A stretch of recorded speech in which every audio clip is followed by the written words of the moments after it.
imong bana inday.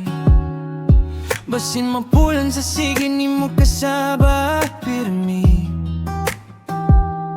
Huna-huna, gwapa bayato iyang iksauna. Basin makahinumdum siya sa mga panahon nga malinawon pa.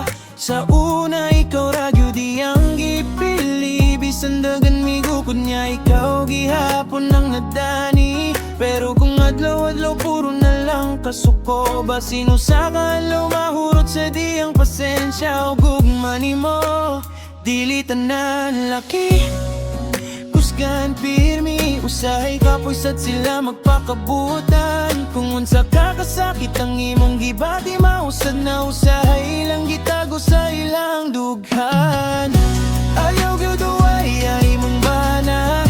Kay basin mo hilak ka kung maulana. Gwapa baya iyang ex basin mo balik. Ikaw ray mahabiling nga nagmahay sa sakit. Ayaw sigit suko panumbag sa words. Kayang gugma dalirang mapunman tung walay kompot. Basin mo lakaw siya nga hilom ra kaayo. Ug di na gid mo balik sa imong kinabuhi. Inday ko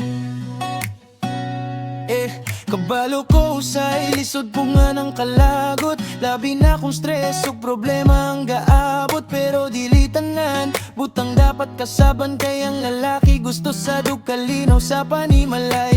Mas nindot ng istoryahan ninyo nga malinawon. Kayang relasyon dili dapat puro good-good. Kay kung mapuno ng tao bisan sa pakakusog ang gugma mo kalas gihapon. Dili pasabot nga na si ex nga mas gwapa. Pasabot lang nga pwede siyang mawadan og gana. Kung pirmi na lang kasakit iyang madawat. Basin mangita siya lugar nga malinawon iyang paminaw.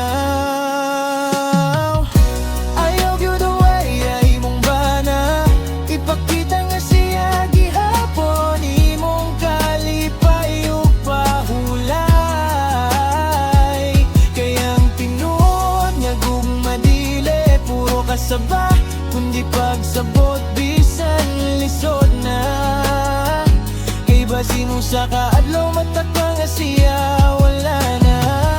Ang good morning na imong hilom ug mingaw na. Ug dito na ka makain nga sayo di ay. Nga wala nimo giampingan ang tao nga tinuod nga nihigugma nimo.